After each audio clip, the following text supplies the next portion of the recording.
아이들이 얼마나 힘든지를 좀 이해하실 수 있을지. 이제 아니 다른 게 아니라요. 뭐 고등학교 공부가 힘든 게 아니라 2시간 동안 앉아서 뭘 듣는다는 게 이게 얼마나 힘든 일인지 아셨으면 좋겠습니다. 제가 수학이 맨 마지막에 왔는데 제가 작년에도 그랬는데 이맘쯤 되면 다들 지쳐 계셔갖고 어쨌든 듣고는 계신 것 같은데 어느 정도 공감하시는지 모르겠고 이런데요.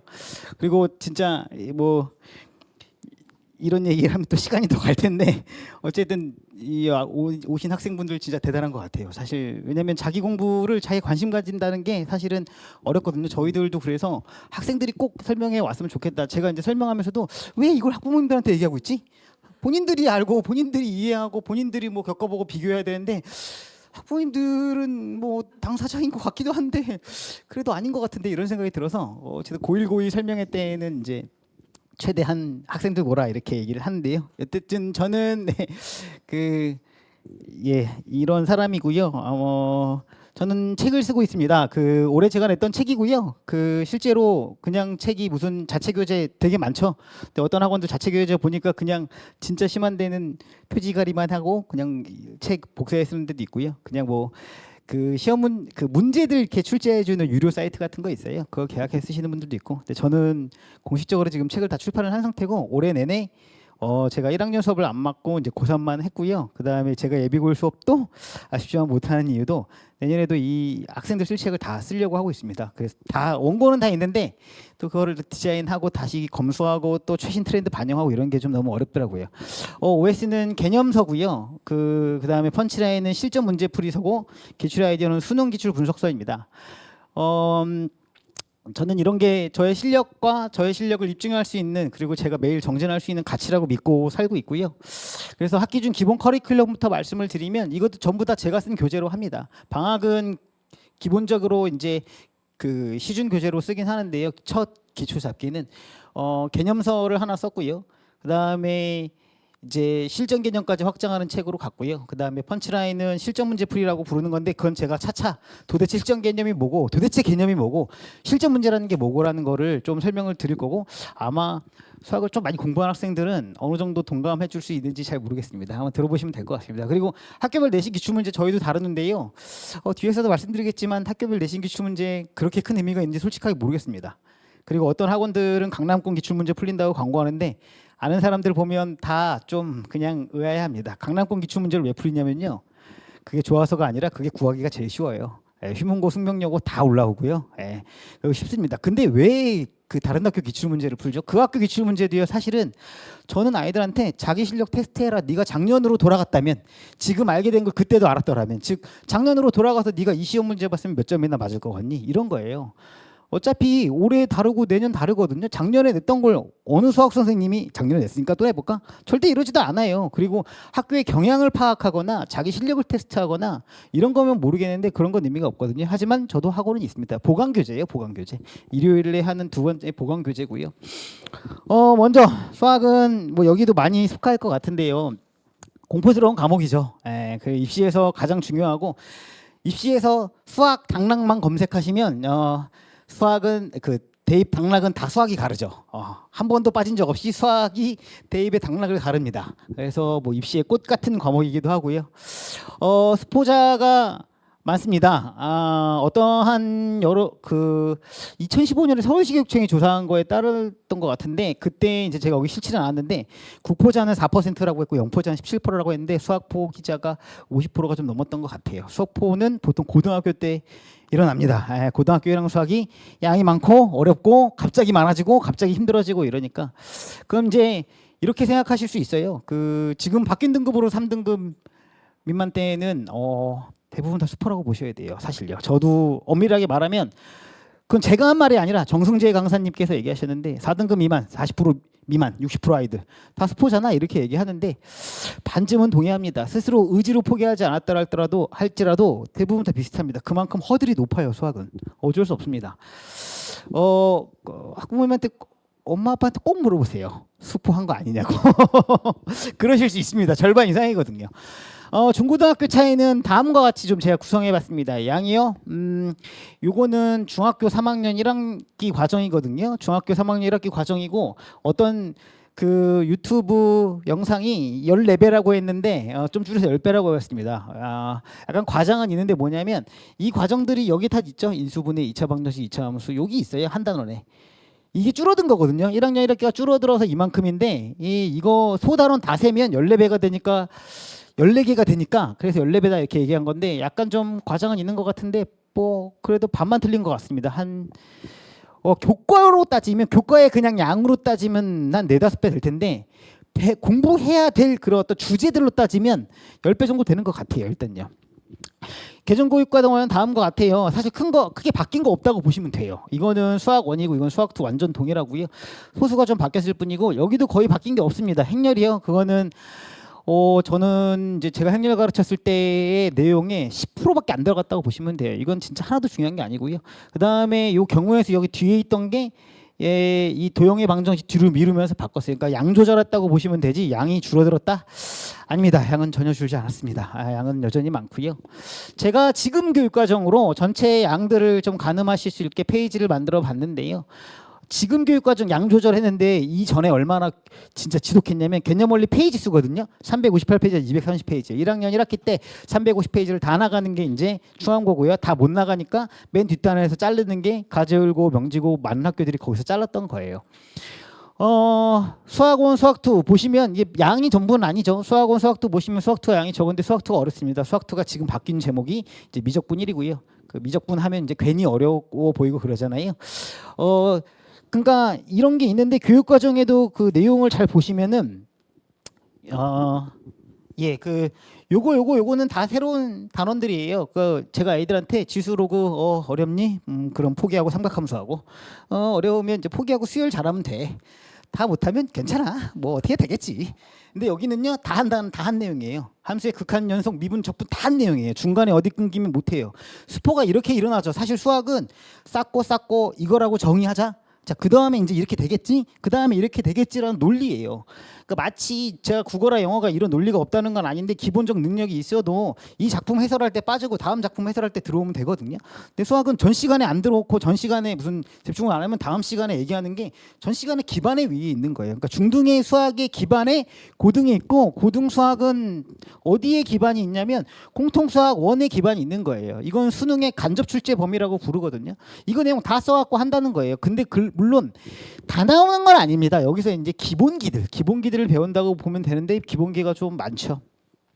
여튼요. 그리고 지금 미적과 확통은 이런 과목인데 이것도 약간 지금은 이제 꼭 중요한 정보는 아니게 됐어요. 이 선택이 아니니까 확통이 보시면 이제 미적이 한 2배 됩니다.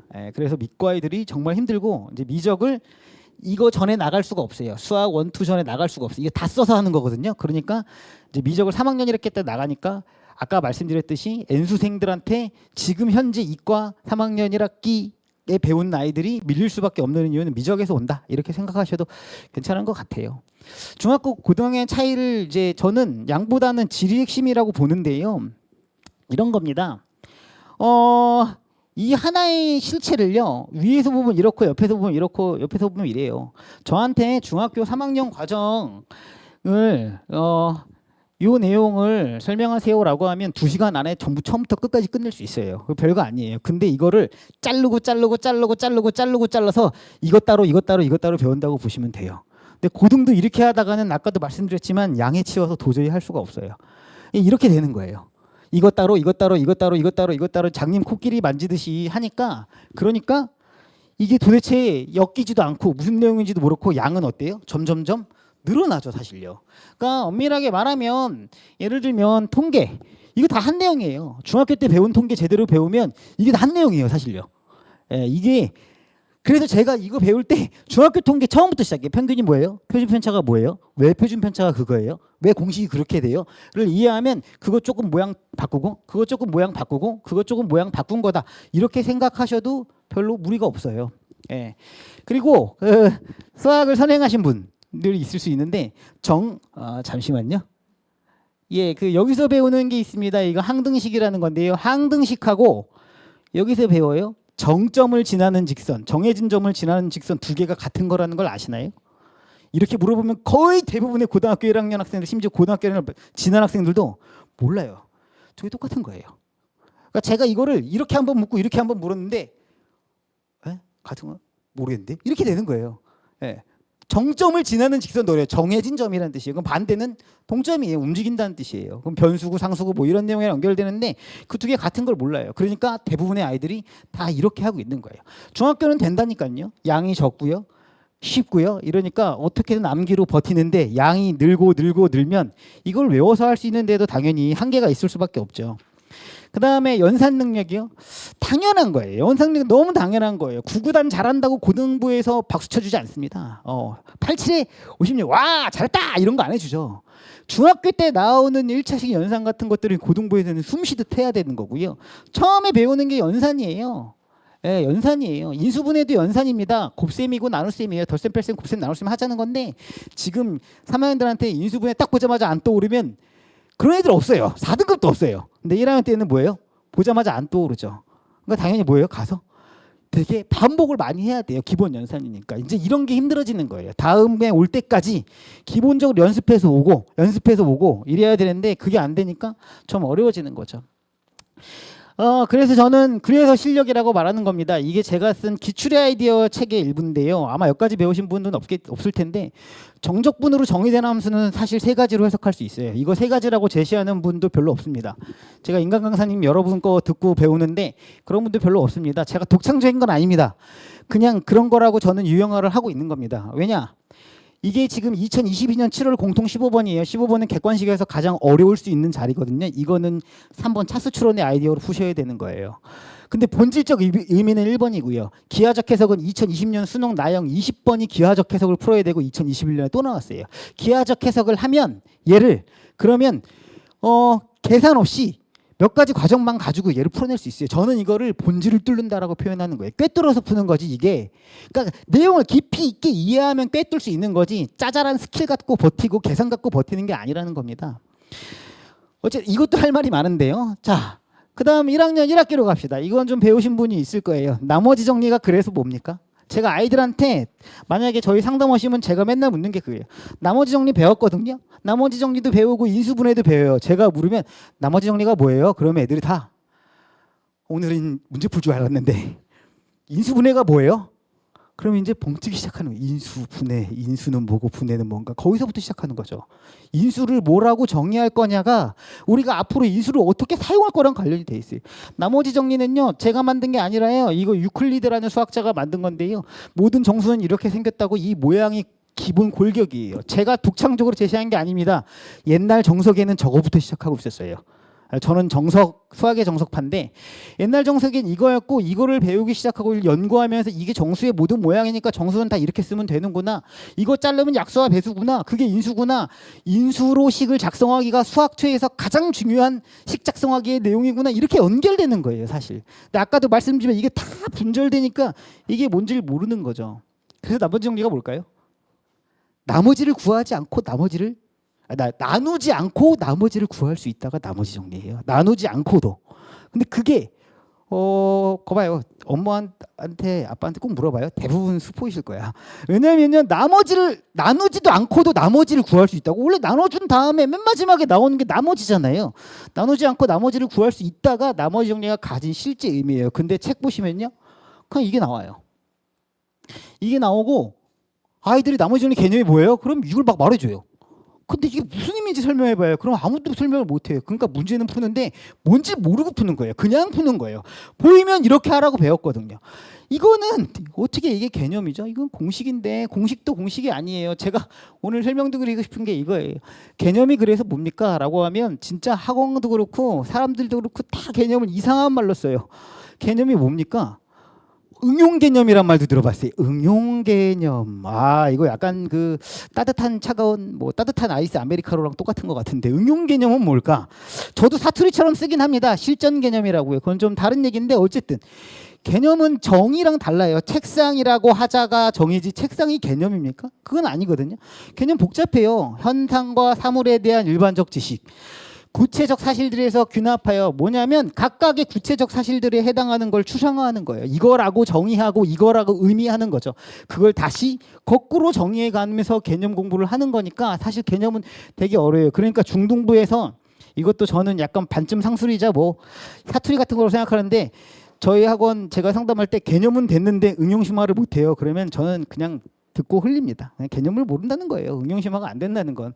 왜 그렇게 되는지를 알면 개념을 이해한 거고, 그러면 응용심화가 자연스럽진 않은데 그런 과정이 돼요.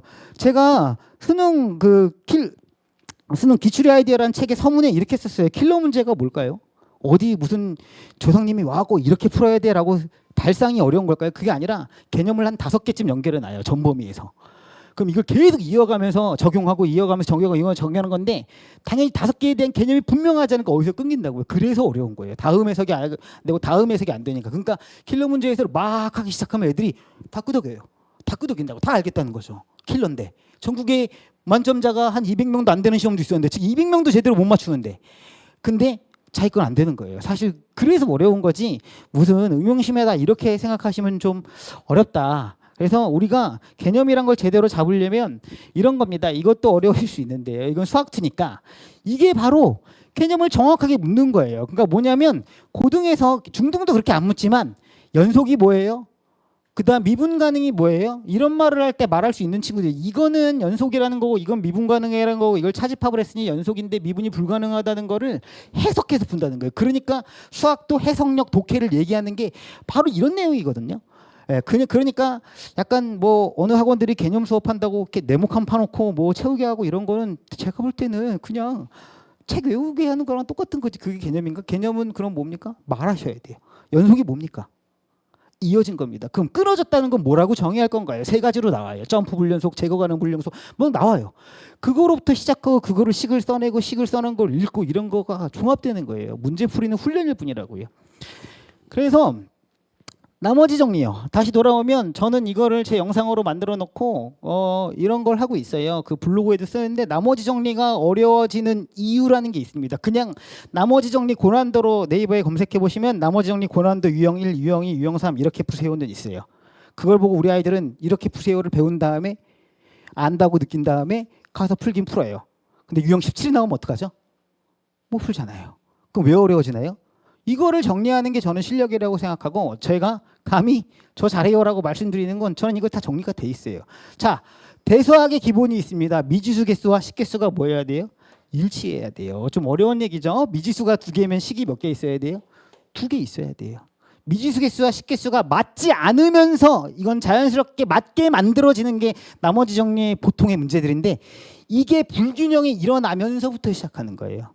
네. 그러면 식이 하나 모자르면 어떻게 해야 되죠? 나머지 정리해서가 아니라 일반적으로요. 식을 하나 어디서 찾아야 돼요. 내가 안 쓴 식이 뭔지 문제로 돌아가야 돼요. 근데 진짜로 식이 안 나오면 어떻게 해야 됩니까? 조건 찾으셔야 돼요. 이게 뭐예요? A 플러스 B가 3입니다. 풀 수 있습니까? 없습니까? 우리 중학생 여러분 절대로 못 풀죠. 식이 하나 더 있으면 풀 수 있죠. 그걸 연립방정식이라고 하죠. 그래서 연립방정식의 실제 의미는 뭐예요? 미지수 하나를 날리고 식을 하나 날려서 미지수 하나, 식 하나로 최종 유도한다가 개념이에요. 그러니까 2개짜리는 풀 줄 아는데 3개짜리는 교과 과정에 빠졌다고요? 괜찮아요. 원리는 똑같은 거예요. 그러니까 3개도 4개도 똑같은 거예요. 근데 이거 못 풀어요. 근데 딱 하나 조건이 붙으면 풀어요. A, B 뭐야? 자연수라고 붙으면 풀어요. 1하고 2, 2하고 1이잖아요. 그러니까 조건 찾아야 돼요. 이런 게 실력이에요. 이런 거를 정리할 수 있는 수업이 좋은 수업이라고 저는 믿고 있는 거고요. 이게 실력이에요. 왜요? 이거는 수학 전체에서 다 쓰여요. 그럼 수학 전체에 다 쓰이는 모듈을 나머지 정리해서 분석하고 해석해 들어갈 뿐입니다. 그럼 유형 안 맞으면 어떻게 돼요? 항등식의 기본 원리이기 때문에 적이 있어요. 이거 갖고 푸는 거고, 그게 수학2에도 나와요. 다 연결돼요. 그렇기 때문에 뒤에 가서 뭐 한다가 더 힘들어지는 이유가 이겁니다. 죄송해요. 너무 수학적 얘기를 많이 했더니 표정이 너무 안 좋으신데, 진짜로 마지막 하나만 하고 갈게요. 자, 배우신 거 있을 거예요. 뭐라고 부르죠? 부분분수라고 부릅니다. 부분분수라고 부르고, 이거 설명하기 전에 제가 또 테스트하는 게 있습니다. 근해 공식이요.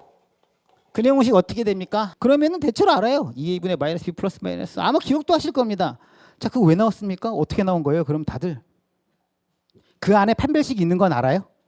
네. 오, 좀 하는 거네요. 그럼 판별식이 이거의 y좌표도 알아요? 그 둘 다 하시는 게 좋아요. 왜냐면 내가 개념을 안다는 거 아까도 말씀드렸지만, 뭘 잘 안다는 거, 뭘 잘 설명한다는 걸 뜻해요. 근데 수학자 아니잖아요. 강사할 거 아니잖아요. 그럼 다 기억할 필요는 없어요. 근데 유도하시고요. 의미는 부여하셔야 되는 거예요. 근해 공식은 그냥 억지로 인수분해를 억지로 근을 때려 놓은 거예요. 그냥 이쪽으로 다 정리하고 완전 제곱 만들고 넘긴 거예요. 그러니까 근해 공식은 한마디로 말해서 뭐예요? 원리가 뭐예요? 원리란 거 없어요. 그냥 강제로 해놓은 거예요. 미리 구해놨다. 근데 부분 분수는요. 이거 외우라 그러면 이거 외우라고 시간 저희들이 설명을 좀 길게 하면 외우라고 학부모님들한테 1분 드릴 테니까 외운 다음에 쓰시죠 라고 하면 어렵습니다. 왜냐면 마이너스가 여기 있었나 여기 있었나 괄호가 여기 있었나 아 이게 이건가 이게 이거고 이게 뭐 이건가 막 헷갈립니다. 근데 이거 별거 아니에요. 이거 그냥 분수 찢으면 돼요. 뭐냐면 그냥 분수를 찢으세요. 내가 그냥 이렇게 찢으세요. 선생님 그래도 돼요? 당연히 안 되죠. 좌우가 똑같은데 왜 돼요? 그러면은 간단해요. 내가 이렇게 해놨잖아요. 그럼 수습해야죠. 내가 책임져야 되잖아. 얘잖아요. 그럼 똑같이 만들려면 뭐 하면 돼요? 이거 그냥 곱해주시면 돼요. 이거예요. 길게 설명하실 것도 없어요. 누가 원리를 깔끔하게 전달하느냐가 실력이라고 저는 학원가에 오면서 그렇게 생각한 거예요. 이게 다예요. 그러면 이렇게 가르쳐주면 아이들은 외우는데 도움이 돼요. 근데 그게 끝이 아니거든요. 왜 찢어요? 언제 찢어요? 그렇게 물어보기 시작하면 그게 거기까지가 개념이에요. 언제 찢습니까? 아니 언제 쓰는 줄 모르면 왜 배워요? 그러니까 시험을 봐도 아는 거였는데 틀렸어. 아니야 너 모르는 거야. 우리는 그걸 모른다고 그래. 육하원칙이라는 논리적 도구는 인류가 발명한 것 중에 꽤나 근사한 도구다 이런 말도 있어요. 언제 해야 합니까? 중에 언제예요? 분모가 고평태일 때요. 자 어떤 수업은 분모가 고평태가 나오면 분모수 분모가 고평태가 나오면 분모수 분모야. 한 10번쯤 얘기할 수 있어요. 그 금속의 반응성, 크바카나, 칼륨, 천리, 성납 이런 거 외울 수 있어요. 근데 그 외운 지식은 오래 안 간다니까요. 왜 찢습니까? 언제 찢습니까? 분모 고평태 왜 찢습니까? 진정한 의미가 뭡니까? 이것 때문에 그래요. 찢어놓으면 그래서 더하기로 찢을 수도 있어요. 아까도 말했지만 이거 내가 억지로 만든 거기 때문에 더하기로 찢으셔도 돼요. 그래서 미적분가심 한 8개로 찢는 법 배우는데 그거 다 똑같은 내용이에요. 왜 찢습니까? 이런 문제 같은 거예요. 왜 찢냐면요. 간단해요. 이런 때문에 찢는 거예요. 자, 그냥 짧게 보여드리면 이렇게 연쇄 반응을 일으키려고 찢는 거예요. 이렇게 연쇄 반응을 일으키게 되면요. 마지막에 뭐 예를 들면 이거 날릴 수 있거든요. 이거 찢는 겁니다. 이거 수학 원이에요. 제가 이거 아이들한테 해설할 때 기출 아이들 해설도 그렇게 썼는데 이거 딱 30초 안에 풀어야 돼요. 이게 실력입니다. 이게 스킬이 아니에요. 자, 몇 가지 내용이 있어요. 이거 수열이거든요. 이거 미분하시면 일반항 바로 때려 넣을 수 있어요. 왜요? 그래서 모르겠으면 스킬로 외우세요. 그냥 저는 스킬이란 말 잘 안 쓰는데 스킬도 원리 알고 탐구한 애들이 쓸 수 있지 스킬은 그냥 스킬이니까 외워서 쓰는 애들 당연히 못 써요. 기술이거든요. 그렇기 때문에 안 돼요. 기술로 만드시면 안 돼요. 기술이 나쁘다는 게 아니라 이유가 없으면 안 돼요. 왜냐하면 합을 미분하면 변화율이고요. 그래서 변화율을 적분하면 합하면 양이 되는 거예요. 그게 미분과 적분의 그냥 원리예요. 그래서 얘를 미분하면 이게 돼요. 그 다음에 얘를 이제 변형하시면 2n-1분의 2n 플러스 1분의 1이 나와요. 뭐 해야 돼요? 분모가 고평태니까 찢어야 됩니다. 앞에 몇 개 들어가나요? 이게 10개까지니까요. 이거 쓰시면 이거 안 써도 되는데 우리 애들은 안 쓰고도 푸는데요. 얼마가 되냐면 이렇게 찢기기 시작합니다. 앞에 2분의 1 있는 상태로요. 이렇게 찢기기 시작해요. 그러면 연쇄 반응이 일어나니까 중간이 다 날아가잖아요. 그럼 뭐냐면 맨 앞에 한 개 나오고 맨 뒤에 한 개가 나옵니다. 2분의 1 있고 이게 답이에요. 좀 어려운 내용인데 이런 걸 30초 안에 풀 수 있는 거 1분 안에 딱 보자마자 풀어낼 수 있는 거예요. 전 범위에서. 그러니까 당연히 쓰는 게 어렵죠. 어렵긴 합니다. 근데 내신은요 이런 거 안 나오나요? 나와요. 수원 수투는 다 모의고사 카피해서 내세요. 수원도 요새 모의고사 카피해 내시고 이따가 잠깐 말씀드릴 텐데 명지고는 그냥 모의고사 킬러 문제를 킬러 중킬러 문제를 한 절반쯤 내세요. 진짜 어려워요. 어쨌든요. 자, 뭐 크게 형식상 달라지는 거 없습니다. 18문항에 내지 22문항을 50분 안에 푸는 거고요. 근데 이제 하나 알아두실 건 이제 중학교 A가 이제 마음을 오시면 안 되는 거죠. 중학교 A는 40% 정도까지면 현재 기준으로 4등급까지가 펼쳐져 있죠. 누군가가 이렇게 얘기하시더라고요. 90점 이상부터 90, 그래서 이 논리에 따르면 중학 90점입니다. 저희 애가 4등급을 맞아왔어요. 라고 중학학원들이 이제 강조하는 건데 저는 뭐 그냥 그렇게 듣습니다. 그거 또 한 번 맞았습니다. 아닙니다. 연속으로 계속 맞으시면은 전 과목에서 그러면 이제 옛날에 이제 상담할 때는 자사고 괜찮습니다. 이렇게 말씀드렸던 건데 거기 가면 이제 그런 애들이 한 트럭쯤 있을 겁니다. 이렇게 말씀드려요. 자, 고등 내신은요 문제당 2분에서 2분 30초 드릴 수 있어요. 그러니까 타임어택 시간 훈련 하셔야 됩니다. 실전에서는요 마지막엔요. 뭐예요? 증문 즉답이요. 보면 이렇게 푼다라는 게 안 떠오르면 그냥 그 문제 못 푼다고 생각하셔야 돼요. 예, 이분에서 이분 쉬운 문제 빨리 풀어갖고 뒤에 시간 아껴서 세이브해서 푸는 건데 그래봐야 3, 4분 넘어가면 못 풉니다. 예, 그러니까 모의고사 준킬러 킬러 문제를 한 뭐 6, 7문제씩 똑같은 거 내는 이제 학교들은 올해 명직하고 그런 일을 벌였는데 그거는 말이 안 돼요. 그냥 외워서 하라는 거예요. 왜냐하면 그런 거는 실제로 현장에서도 풀려고 해도 저한테 안 보고 그거 푸세요 그러면은 그래도 한 5, 6분은 기본빵으로 걸릴걸요. 그 다음에 이제 상태 꼬이기 시작하고 경우막 나눠야 되기 시작하면 원래 오래 걸리는 문제예요. 원래 출제자가 그렇게 설계했는데 어떻게 2분 안에 풉니까? 그거는 아무도 못해요. 자, 어쨌든 그렇기 때문에 가장 중요한 덕목은 죄송해요. 양이에요. 어쩔 수 없어요. 공부 좀 하셔야 됩니다. 고등수학 힘들고요. 학교의 난이도 조절 능력 죄송합니다. 없는 것 같습니다. 왜냐하면 그럴 필요가 없어요. 상대평가니까 그냥 갈라주면 돼요. 잘 갈라주면은 학교는 돼요. 그래서 수준도 똑같아요. 그래서 변별력이 핵심 가치라고 말씀드린 거예요. 만점자가 너무 많이 나와서 1등급이 없다. 그러면 이제 학교에 항의 전화가 올 텐데 시험이 어려워서 1등급, 2등급, 3등급이 다 잘 분포가 됐다. 그러면 항의 전화는 안 올 겁니다. 왜냐하면 뭐 6점 맞고도 1등급 할 수도 있죠. 예. 그렇기 때문에 난이도 조절 능력 별로 없고요. 어려운 부교재. 충암고는 기본적으로 EBS 올림포스라는 좀 쉬운 부교재를 쓰고 의존도가 높고요. 모의고사 문제를 한두 개쯤 내고요. 명직원 아까도 말씀드렸지만 저희가 끝나면 시험 리뷰를 전부 다 보내드릴 건데 부교재로 아주 오래 진짜 거의 홍역을 치르고 있습니다. 예, 그 어려운 부교재를 한 200문제, 150문제에서 200문제쯤 던져준 다음에 그걸 다 풀어서 거기서 한 4, 50%를 갖다 내시는 거예요. 그러니까 애들이 뒤에 가서는 맨날 그것만 봐요. 근데 이제 거기서 이제 간극이 나죠. 그걸 풀 수 있는 능력이 없으면 아예 건들 수가 없습니다. 그걸 풀 만한 능력을 있는 아이들이 그걸 풀어서 열심히 외운 다음에 이제 암기 과목으로 시험을 보고 있는 거죠. 수학이 암기 과목화 된 거고 저는 싫은데요. 뭐 저는 시험을 내는 건 아니니까요. 어차피 현장에서 풀어야 돼요. 그래서 제 카피라이트는 딱 하나입니다. 제 카피는 능력으로 풀고요. 암기로 구득점하는 겁니다. 그러니까 능력을 키우시고요. 평소에. 그 다음에 뒤에는 성실성도 발휘하셔야 돼요. 수능은 뭐 간단히 말씀드릴게요. 아까 커트라인 영상 보시면 아시겠지만 65점 미적 기준으로 75점 이런 거예요. 4개 틀려도 되고 6개 틀려도 되고 한 7개, 8개 틀려도 3등급이 됩니다. 그렇게 어려운 시험이에요. 쉬운 거 아니고요.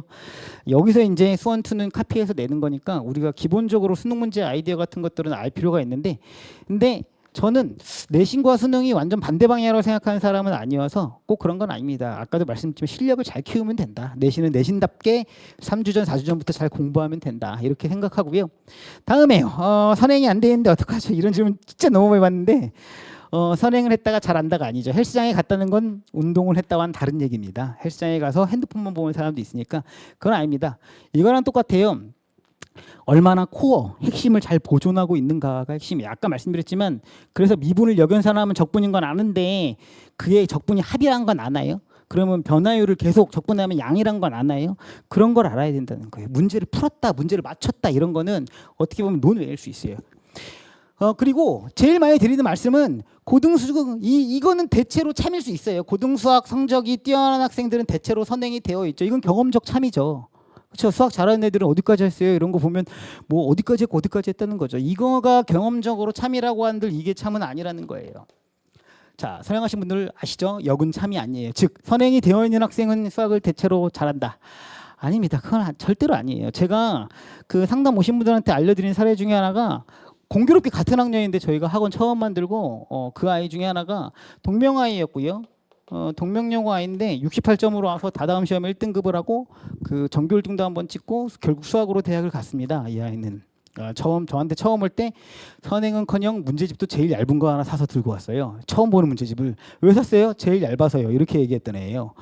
두 번째 아이는 명지고 아이였고요. 이 아이는 제가 중학교 3학년 때 수학2를 가르쳤어요. 좀 똑같이 얘기했습니다. 선행 많이 하는 게 좋은 건 아니야 라고 했는데 본인이 이제 수학2를 하고 싶다고 해서 가르쳤습니다. 이 아이는 1등급은 맞은 적은 없고요. 2등급, 미끄러지면 3등급 지금 기준으로 왔다 갔다 하다가 결국은 2학년 때 그만뒀습니다. 성적이 잘 안 나와서. 그리고 이제 나중에 물어봤더니 명지대를 갔대요.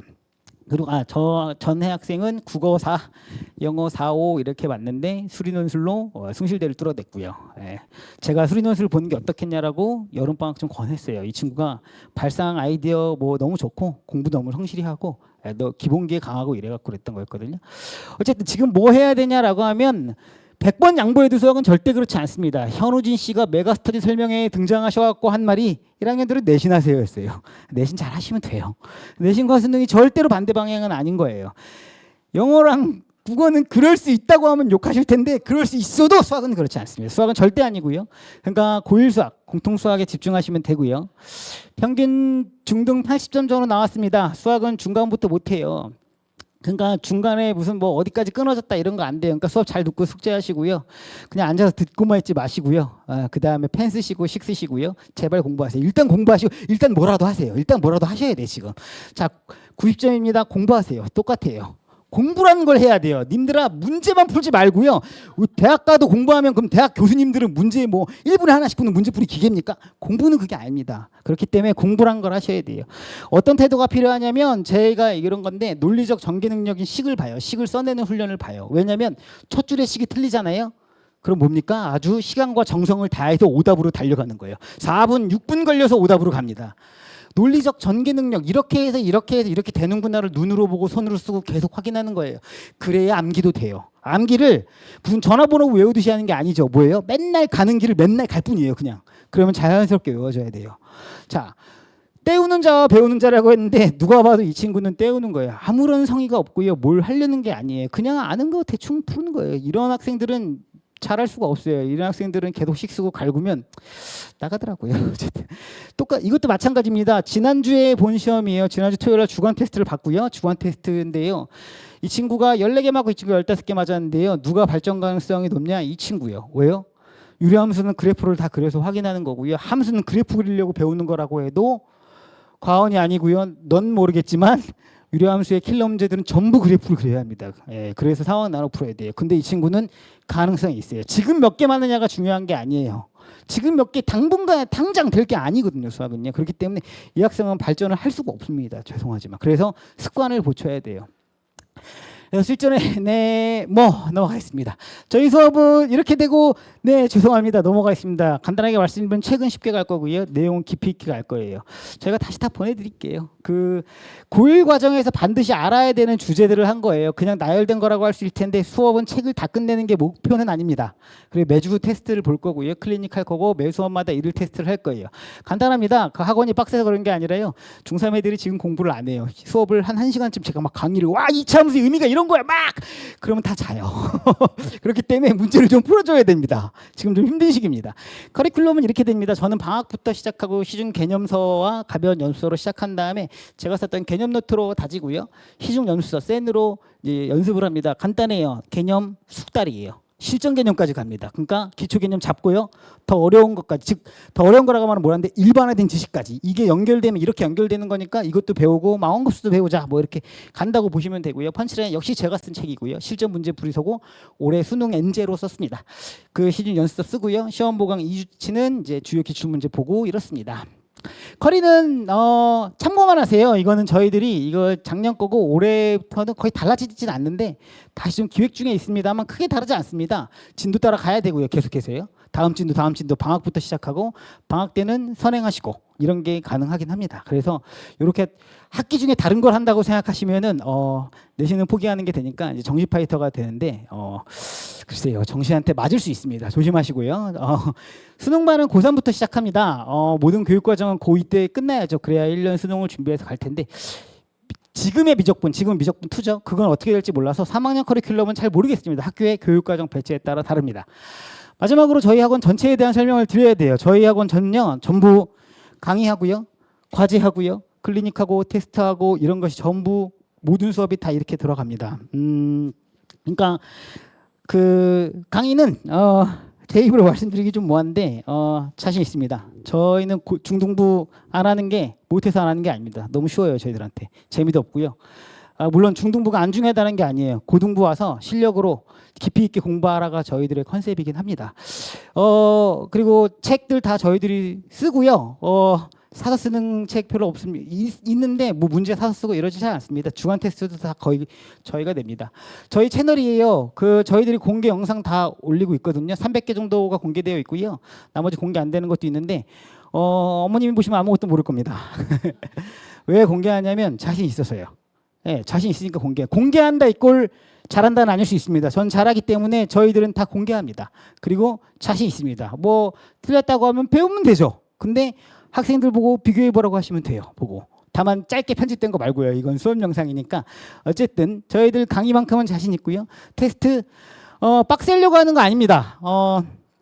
담금질이에요. 그냥 자기를 한없이 테스트에 빠뜨리고 아는지 모르는지 찾고 모르는 거 메꾸고 이렇게 매일매일 담금질하는 거예요. 그래서 너는 점수가 몇 점대니까 너는 뭐다 이렇게 차별하려는 마음이 별로 없습니다. 사실 저는 뭐 시간이 별로 없는데 저희 형은 저는 스카이 출신 고려대를 나왔고 저희 형은 고졸자거든요. 그렇기 때문에 저는 공부가 세상의 전부라고 생각하는 사람도 아니고요.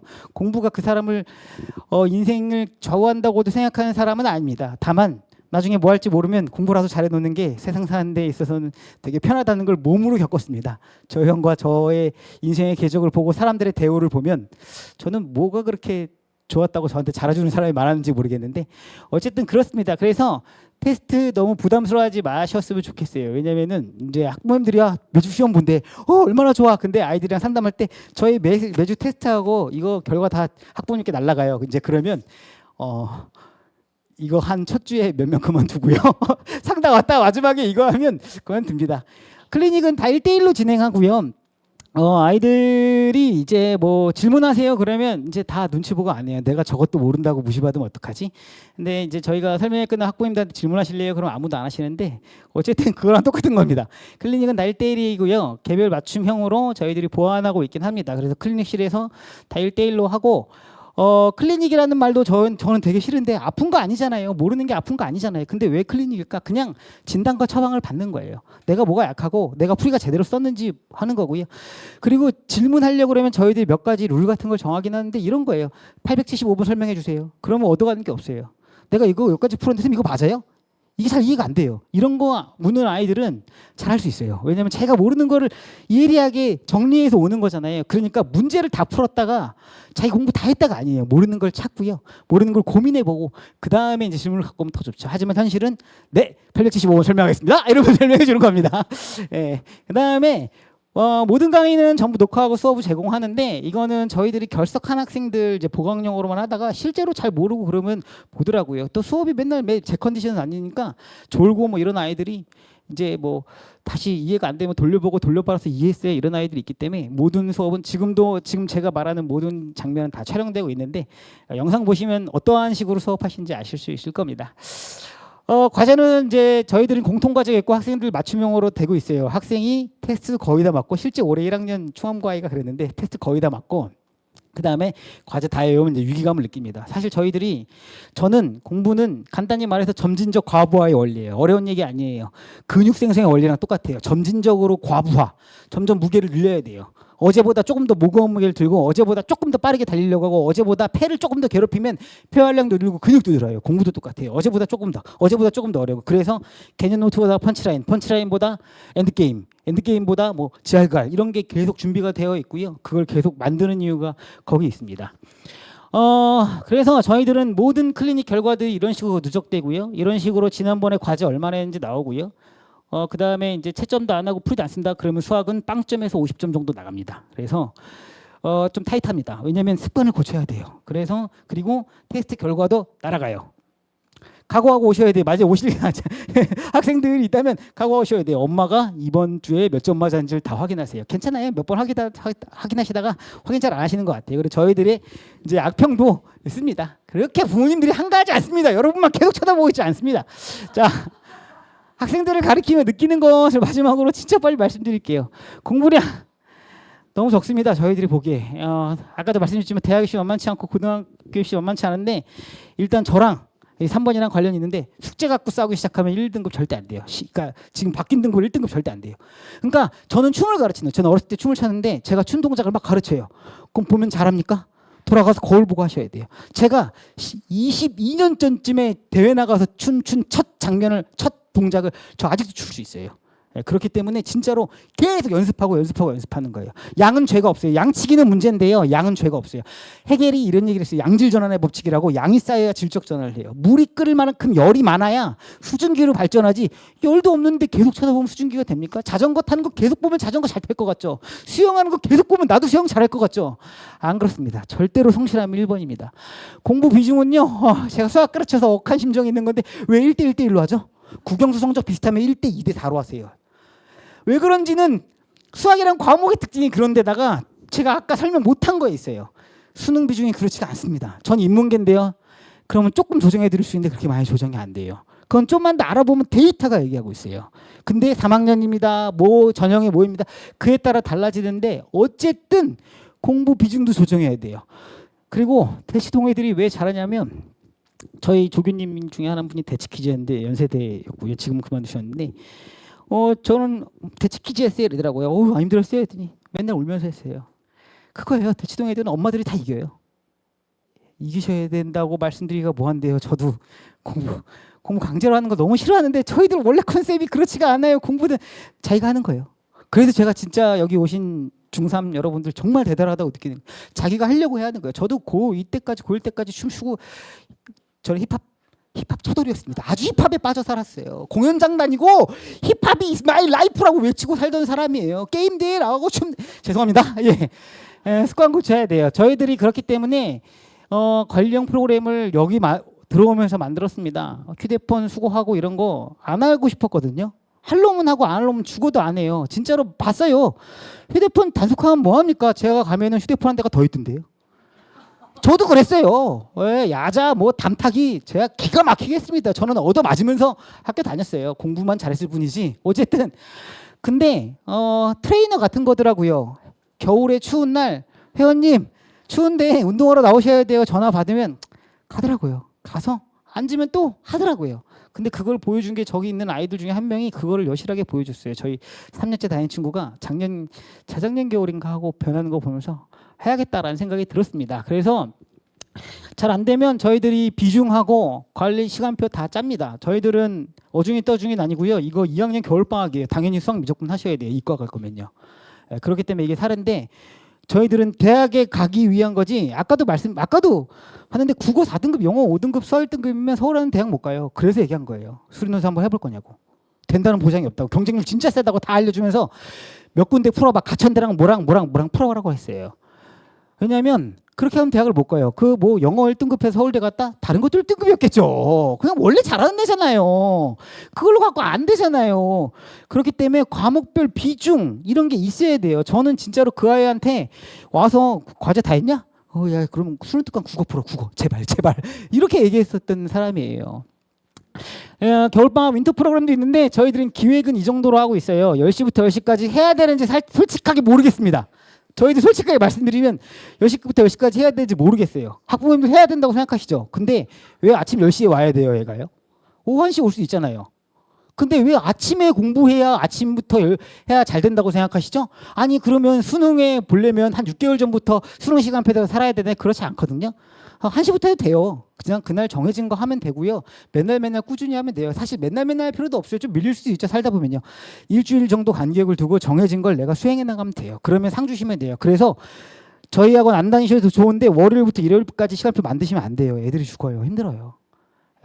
그리고 할 만큼 했다라고 되면 쉬게 하시라는 거예요. 저희가 다른 아이들 상담할 때도 그래요. 할 만큼 했으면 쉬어. 나머지는 안 그러면 죽어. 이거 장기 레이스고 마라톤이야. 맨날 의지 땡겨 쓰지 말고 월요일부터 일요일까지 하자. 니네 어머니 아버지도 월요일부터 일요일까지 하라 그러면 좀 있으면은 이제 병원에 계실 거라고. 그러니까 아이들도 그러니까 그냥 그렇게 할 만큼 하고 정해진 걸 하고 밀릴 수 있어요. 다음번까지 유예해 주면 돼요. 근데 계속 밀려요. 그때부터 우리가 관리가 들어가면 된다고 생각하거든요. 하지만 모르겠습니다. 저희도 악마가 돼가는 건 아닌가라는 생각이 있는데 그건 좀 고민 중에 있지만 곧 윈터 프로그램을 발표되는 대로 다 연락을 드리도록 하겠습니다. 저희가 유한 거지 대치는 뭐 방학만 목동되면 여기서 윈터 가고 뭐 이런 애들 쎄고 쎄습니다. 그래야 한다 이렇게 보는 거죠. 저 긴 시간 진짜 고생 많으셨고 질문도 받고 뭐 하고 싶은데 제가 또 30분 만에 끝내야 될 거를 45분 동안 했습니다. 정말 죄송하고요. 저희 자료들 다 전달해 드릴 거고 그 다음에 마지막으로 하나만요. 아시겠지만 저희들이 2021년부터 시험 리뷰를 다 작성을 했습니다. 그래서 이거를 전부 다 데이터베이스화를 했고요. 이거 다 공개할 거예요. 이게 무슨 비법 노트고 이런 거 없습니다. 그냥 그 학교에 대한 평가가 다 들어가 있어요. 그래서 학생들한테 주시고 그냥 어느 학교 갈지 궁금하면 그냥 최근 3년치 시험지 같은 거 보라고. 그래서 이런 스타일이라고 다 저희가 써 있거든요. 그리고 무슨 보신 분들 이미 있으실 텐데 저희들은 뭐가 난이도가 어떻고 이런 말 잘 안 해요. 그냥 전체적인 총평이 있고요. 인상적인 문제 있고 그래서 고등자 받고 싶으면 뭐 준비하라 이런 거 다 써 있거든요. 읽을 만한 걸로 만들어놨어요. 학생들이 읽으면 뭔 말인지 알 수 있게끔 써놨기 때문에 이거 정리해서 다 마지막에 저희 돌아가시면 이제 집으로 귀가하시면 내일 저희가 오늘 자료 중에 중요한 것들하고 이런 거 묶어갖고 보내드리려고 하겠습니다. 그렇기 때문에 학교 어디 갈지 제가 많이 설명 못 드렸어요. 사실 수학은. 그래서 너무 고민이 되시면 전화 주시고요. 네, 뭐 그렇게 하시면 되죠. 네. 긴 시간 너무 감사하고요. 질문도 받았을 때 죄송하고요. 질문은 나중에 오셔서 하시거나 전화로 해주시면 좋겠습니다. 정말 너무너무 들어주셔서 감사합니다. 고맙습니다.